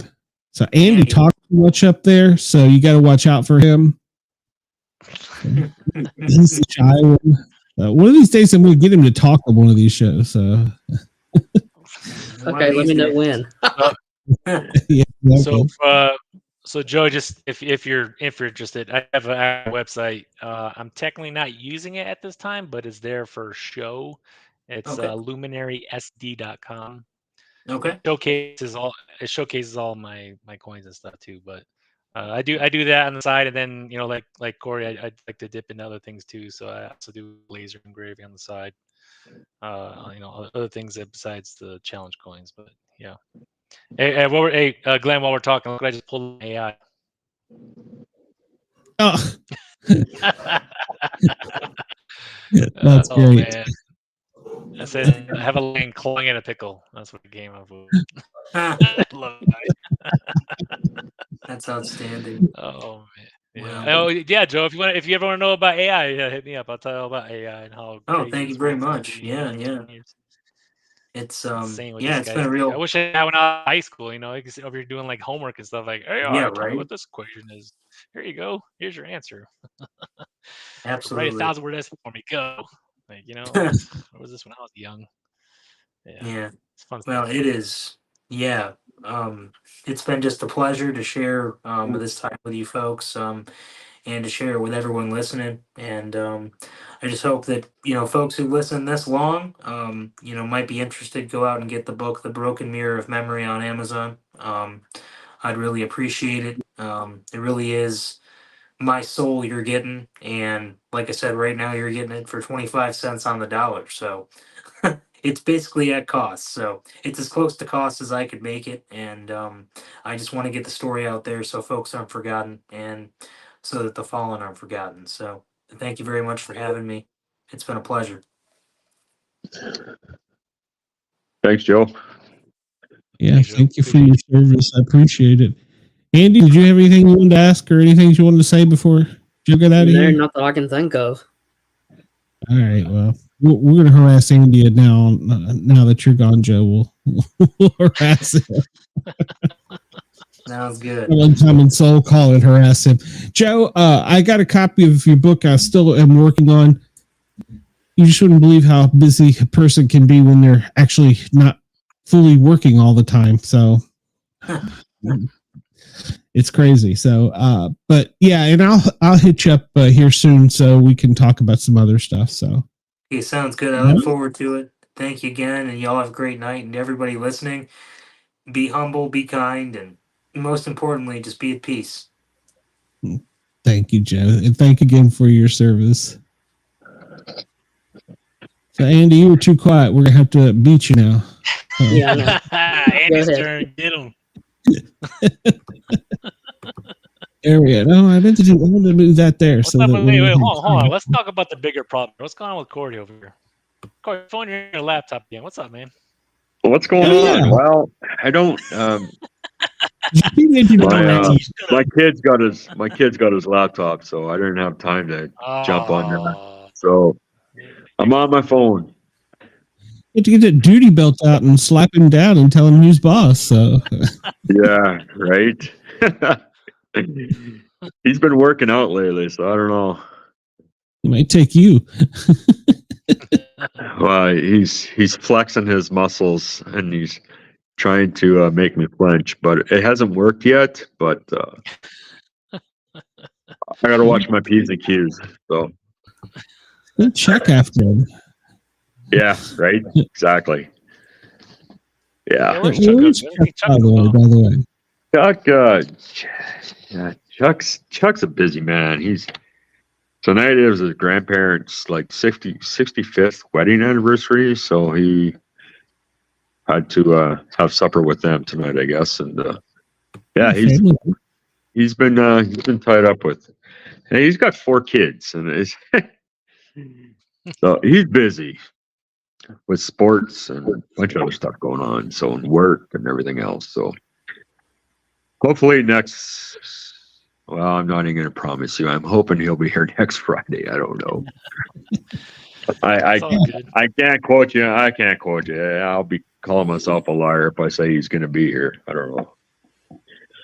As long as he knows we miss him, so we enjoy having him on. So yeah, no, he knows. He knows. He was kind of bummed too. He won. Hey, Glenn, did you for our coins? Are you do we have all of them yet, or are they still en route, or what's going on? No, they all came, and that was one of the things I wanted to work out how we wanted to distribute them. So yeah, I mean, obviously you guys paid for them, so yeah. And then I was going to talk to you. I talked to the Thin Line Rock Station. I'm sure you guys know as much as I pimp myself.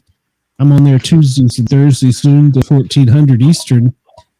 I talked to them about maybe we could have some kind of giveaway, and if people listen to our show and we gave them a secret number or something, and they called in live during the other show and knew that number when I asked for it, they won a coin. So I was going to run that by you guys to see if you were interested. I think it would be good to get promotion up on both sides. And I'm still working on the t-shirts from the Thin Line Rock Station for all of us. They are doing a new design, so as soon as I get them, I will get them to ship them out to you guys. So I think that's going to be our first official sponsor. So tell us about this. Tell us about this new broadcast you got going on. Well, and so Tuesdays and Thursdays, that's just they allow me to go on and spin some records and say a bunch of stupid stuff, and that's pretty much it. It's a lot of fun. I thought when I first started, I was going to be really nervous and scared, but the hardest part was learning how everything syncs. Because when one song's coming out, you don't want to talk during the middle of whatever, and then when you go to start the other song, you got to know your timing on the other end. So it was kind of a trick to learn the timing part. But once I got that down and the software down, it wasn't really that bad. And now they've upgraded my security where I can either add more or less of myself. I had a cold last week, so there was less of me because I was like, "This is Lady Gaga," So it didn't sound that great. There was less of me last week, but they upgraded my security to do that, and then this week they upgraded my security to where I could change songs. So, oh man, I'm gonna have to play with that a little bit. I gotta say, and the program director, he has a great sense of humor. He heard on, I don't know if it was on this show or one of my other shows, he heard me say that I couldn't name one Taylor Swift song. He put 3 of them in the lineup. I'm like, what is this? And so the other day he called me and goes, "Hey, can you name a Taylor Swift song? I'm like, yeah. That come by surprise you, didn't it? Oh yeah. And then I made a comment about a song. I can't remember what song it was. When he comes out of it, the guy sounds like he's talking on a walkie-talkie. That reminds me of the old C.W. McCoy Convoy song, which I don't know if you guys remember, but it was like from a 1977 movie where that was what the guy sung. It was Convoy. It was a great country and western hit back in the day. And that was in my lineup last week. So, yeah. Yeah, they got a great sense of humor, and they're a bunch of good guys over there. So, yeah, I'm excited for us to be partnered with them, and they're excited to be working with us too. So, Awesome. Yeah, he told me to, pimp us as much as we want. So every chance I get from noon to 2, I'm talking about, come on over and watch the Grand Guardian Gang. So maybe we should start getting our own swag too. Maybe we should get t-shirts. We could do that. Currently, we can do it. Coins, of course.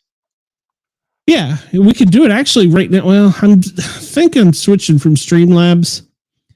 I'm not 100%. I'm like 90% sure I am. Although I haven't noticed the popping as much tonight. It's still there, but it's not as much as it was. Oh, come on. She already called in. Come on now.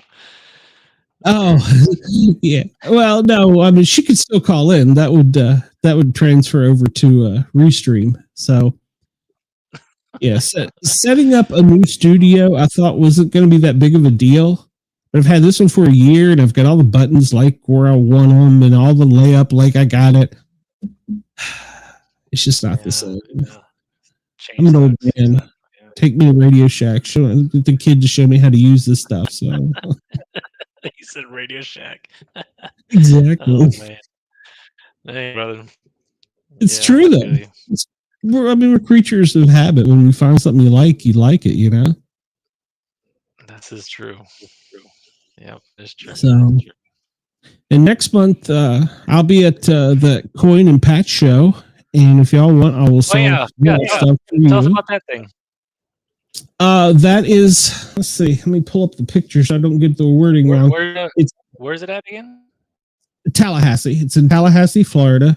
It's at the state police. Well, I guess they call it their training barracks or whatever. It's like where the headquarters. It's where they train all the state police officers. They have all the state sworn classes and stuff for PD. I don't know if they have like ours is combined here in Georgia. I don't know if theirs is combined, but yeah, it's hold on. Is it only police coins or is it everybody's coins? No, it's Patch and Coin Show. That's the way that here. I'll show you the advertisement for it so that you can see. Show on Street. There we go. So yeah, it's the first one that they've ever had. It's presented by a company that makes patches and coins as well.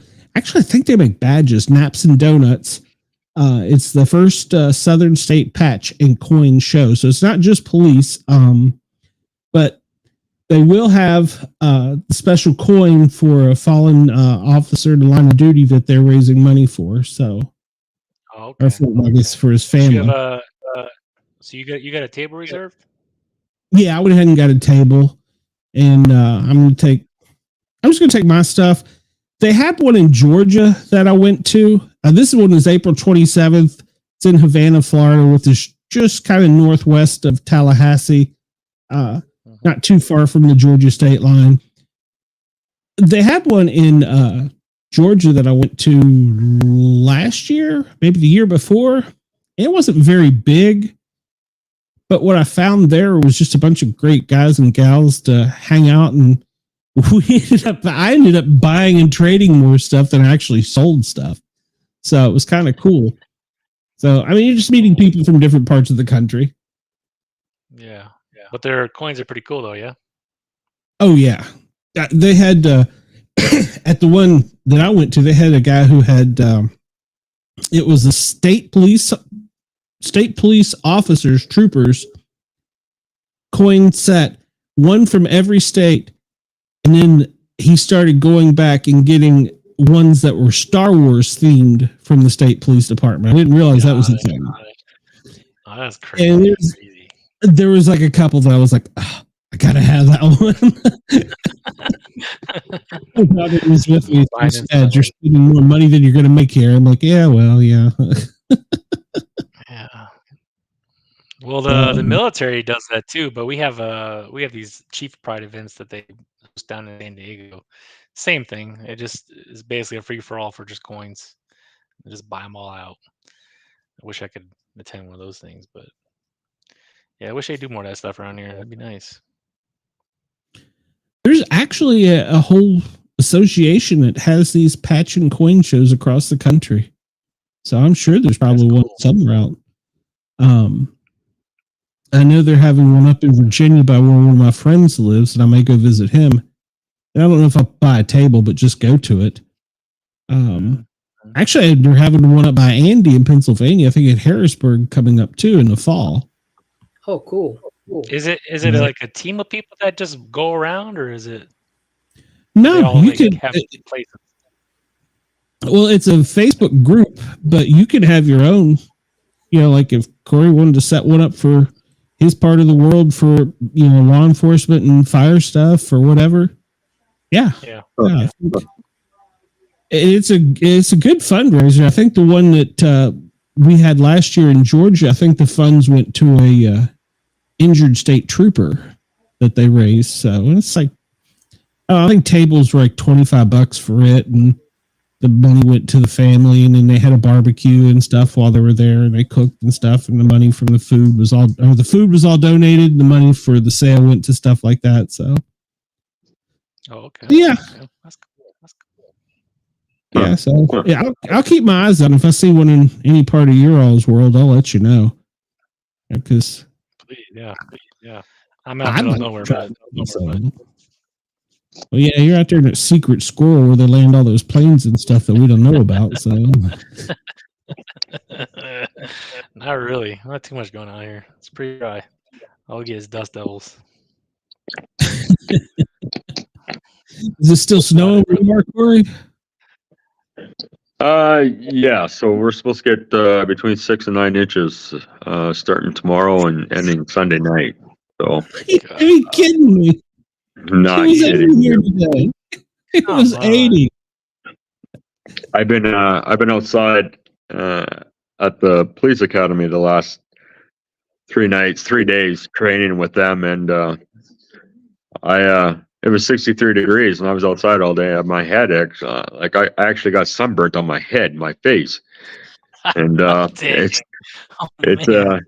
supposed to snow tomorrow morning. Actually, we got some snow last night, but it melted. But supposed to get dumped on tomorrow morning starting. So, jeez. Yeah, wow. Welcome to spring in Montana. I got a job offer, Corey, over in Colorado Springs. They just got a whole heap of bunch of snow over the last weekend. Yeah, have fun with that. Yeah. But they're used to it though. Like snow, it's whatever. It's like rain. It's whatever. It's beautiful country over there. Yeah. My son told me that I can't remember if it's tonight or tomorrow night. They're going to get over 1.5 feet in Vermont. Like, what is wrong with people? He's like, crazy. Yeah, we haven't melted yet. I'm like, just keep it up there. Yeah, so it'll be interesting driving tomorrow. We got to go through a couple passes, so it'll be interesting. It happened to us last year too, at the same weekend. Going over there for the same fundraiser, we got dumped on last year too at the same time. It's ridiculous. Wow. During summer though, what's your hottest day though? I mean, y'all don't get the real heat though. We get a dry heat, and we can get 110 degrees, 115. Oh, wow, that's hotter than Atlanta gets. So yeah, it's a dry heat. Like there's zero humidity here, so here's the breeze sometimes. Yeah, you miss the breeze. Yeah. I don't care. But Once- we also are considered like the second or third windiest city in the United States. Chicago. Chicago's number one, I think. Yeah. Chicago is number one. It's more cold in Chicago than it's more cold in Iceland. Screw Chicago, Yeah, man. really. I hate Chicago. Ugh. I was there for Yeah. 3 months. I hated it. Yeah, you integrate mistakes. Yeah, Yeah, great mistakes. yeah. That's It's sort of my not up friend there right anymore. now. Now they're down in Pensacola now. Glenn, must be nice, huh? Oh, no kidding. That's where I want to move to. I'll retire is Pensacola. I'm looking at a condo down there right now. I swear to God, no kidding. So Oh yeah. Don't they have like hurricanes and stuff down there? Nah, Yeah, not they're not called- Pensacola. That's the armpit of Florida. You can dodge all this stuff. yeah, they're just called storms. Keys is where you don't want to live in the Keys. The Key West is like pretty much just gonna die. Gosh, who can afford to live there? Yeah. Yeah. There's- I was in Yeah, Florida we're for actually- 6 years actually. I'll never go back to Florida. I'm good. The Keys are closer to Cuba than they are a Walmart. Think about Yes. And the drive, it's like 8 hours to go from like the first one down to like the last one. Yes, 8 yes, hours. it is. I 8 found hours that out the driving hard there. way. It's like literally like Yes. bridge, island. Yep, I found that out the Living out hard there. way. Let's go visit mom. Nope. I'm not flying out here. I'm not driving out down the bridge, the ocean. Yeah, I drove. beautiful, I though. drove out there last summer, and I was like, we're just gonna cross over the pond. And there was a wreck on the bridge. Like 12 hours later, we finally got to Cuba. No, man. So- How many bridges are there? So I asked some of the people natives live in down there, like, where do y'all go for groceries and stuff? He's like, way back there. Like, holy cow, it's like 100 miles. better start growing your own food. There's no room. It's gorgeous, but there's no room. So, yeah. Well, if you move to Colorado Springs, you can send lots of pictures. It's beautiful, but you better get ready for the snow. So, Well, that's what they say, yeah. But gas is cheap over there, though. The housing's actually not too bad either. yeah, the housing market's coming back down, I think. So, which is good. Yeah, it just needs to crash again so we can all get better houses. Yeah, It's if it would horrible out here. crash again, I would- Fallon's the worst out here. Pay like $300,000 for a shack. It's ridiculous. It's Wow. insane. I don't know how people buy houses out here. It's horrible. I'm up in Vermont where my son is. There's just hardly any houses for sale, and so they were all outrageous in price. But I wish the market would collapse so I could get a condo at like $50,000. So, Right? Just hoping. of course, it'll be the size of a shoebox, but it's still in Florida. Well, now you could get a whole house given to you from Amazon or something like that. What was that one service they offered? It was crazy. They, like ship you a house you just put together yourself. I haven't seen that.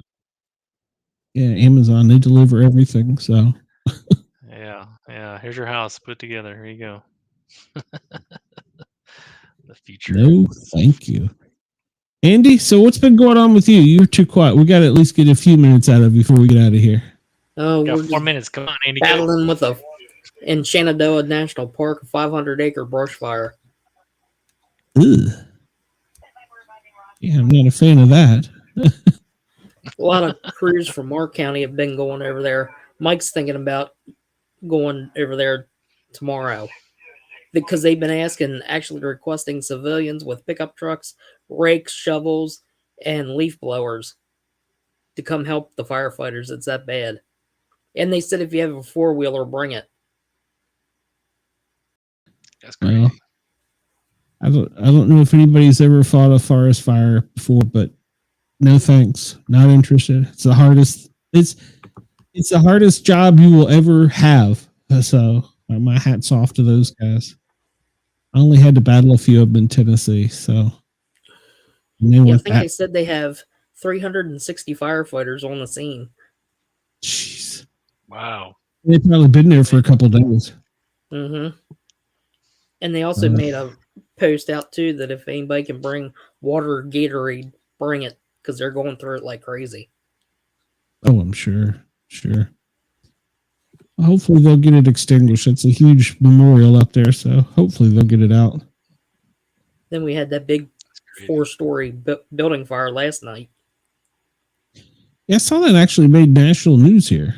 Did it? Yeah. Imagine that. Yeah, I saw the picture and I'm like, I know where that building is. Andy sent me that. So. Yep. 10 minutes away from the house. Was that your picture? No. Oh, okay. I didn't take it. Somebody else did. Okay. All Mike right. actually was at that scene. He had the haul hose all the way up to the 4th floor of the building. Yeah, I don't miss that either. In full turnout gear. Yep. Hot, sweaty, breathing air. Yeah, it sucks.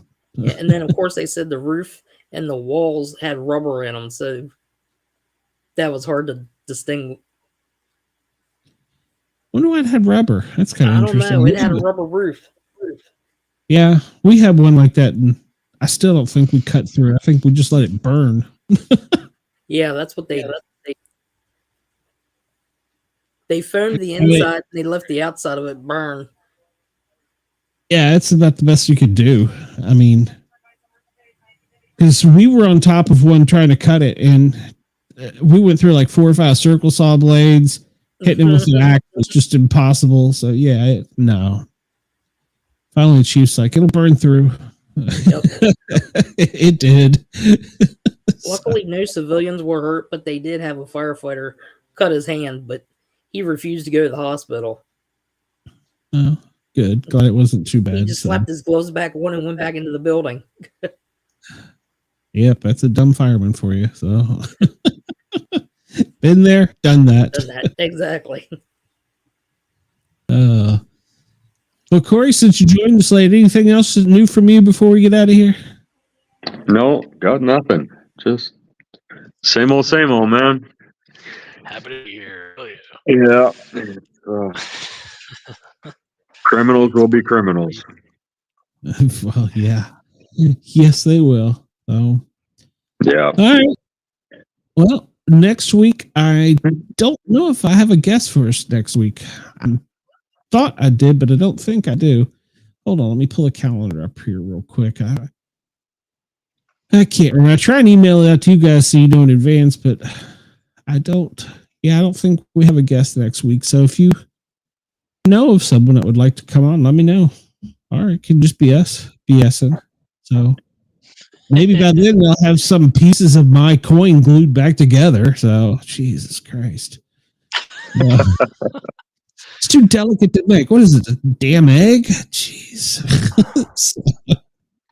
It's intricate. You owe me $70 more. You're not going to get it on time. You broke it. Now I owe you more money. What the? right. Yeah. I contacted Emily first. That's the one I'm sticking with. You better, man.